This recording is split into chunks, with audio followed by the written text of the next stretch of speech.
The waiter placed 2 glasses of water on the table. The restaurant buzzed with laughter, the clinking of glasses, and soft music in the background. But at that small corner table near the window, Nadia sat nervously, twisting her fingers, her heart pounding so loudly she swore the entire place could hear it.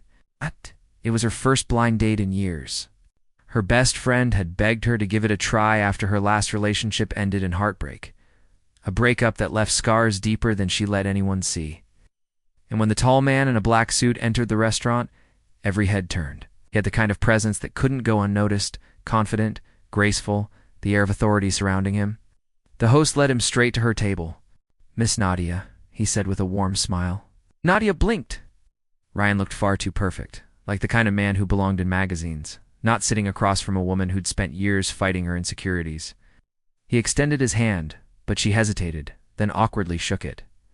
"You're really him?" she stammered. "My friend didn't tell me you'd be."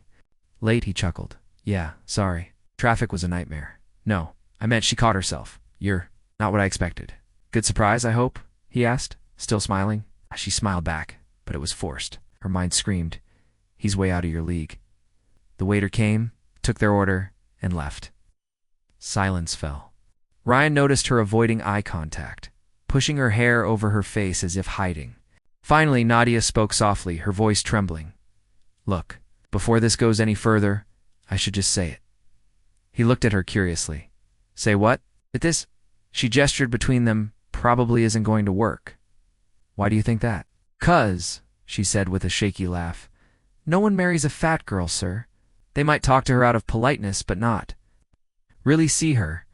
So before you feel awkward, I just thought I'd save us both the time." Her words hung in the air like a blade. The restaurant noise faded into nothing.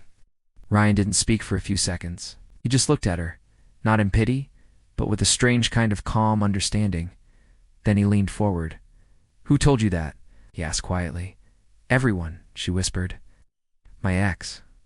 My relatives. Even my mother says I should lose weight before expecting anyone to love me." Ryan sighed and set down his fork. "Then maybe it's time someone proved them all wrong." She blinked, confused. "What?" I said, he repeated, smiling now. "Let's prove them wrong." That night didn't end in a fairy tale kiss. It ended with 2 people walking slowly under the streetlights, talking like old friends. Ryan didn't flirt or try to impress her. He listened. He asked about her dreams, how she loved baking, how she once wanted to open her own cafe, but didn't have the confidence to face customers. And as she spoke, Ryan realized this woman had something rare: warmth, honesty, a kind of light that came not from appearance, but from the soul. Over the next few weeks, Ryan kept showing up. He'd visit her cafe, a tiny, struggling bakery tucked between big shops, and buy everything she made.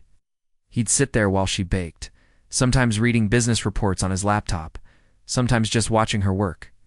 One day he finally said, "You have talent, Nadia. You just need to believe it." She laughed. "You sound like a motivational speaker." "I'm serious," he said. "I could invest in your cafe, help you grow it." She frowned. "Why would you do that for me?" "Because I believe in people others overlook," he replied softly. It wasn't until months later that she discovered who he really was. Ryan wasn't just some office worker. He was Ryan Hale, the CEO of Hale Enterprises, one of the country's biggest retail chains. The man whose face appeared in business magazines. When she confronted him, tears in her eyes, he didn't deny it. "You lied," she whispered. "I didn't lie," he said gently. "I just didn't think it mattered who I was. I wanted to know who you were." Their friendship turned into something deeper, slowly, naturally. But just when everything seemed perfect, the world reminded Nadia of her scars. One night, photos of them together leaked online, Ryan's employees whispering, tabloids mocking, CEO seen with overweight woman mystery girlfriend revealed. The comments were cruel. Some laughed, some called her names. Some said she was using him for money. She locked herself in her apartment for days, didn't answer his calls, didn't go to the bakery. When he finally found her, she sat on the floor, surrounded by old photos, her eyes red. "Why did you come?" she asked bitterly. "They're right, you could have anyone. Why me?" He knelt beside her, took her trembling hands, and whispered, "Because When the world only sees the outside, I see you. The woman who makes everything feel like home. Then he looked her straight in the eye and said, "Let's prove them all wrong, Nadia." Not with words, with love. Their love wasn't perfect, but it was real. Ryan publicly announced their relationship, ignoring the backlash. And slowly, people's tone changed. Her cafe flourished with support. Her story spread, the woman who didn't give up on herself, and the man who saw her heart before her sighs. A year later, at a small, intimate ceremony filled with laughter, tears, and the smell of fresh bread, Ryan took her hands before their families and said, "I don't want a perfect woman. I want this woman, the one who taught me what it means to see beauty with your soul." Nadia couldn't hold back her tears as she whispered back, "You already proved them wrong, Ryan. You married the fat girl." He smiled and wiped her tears. "No, Nadia. I married the most beautiful woman in the world."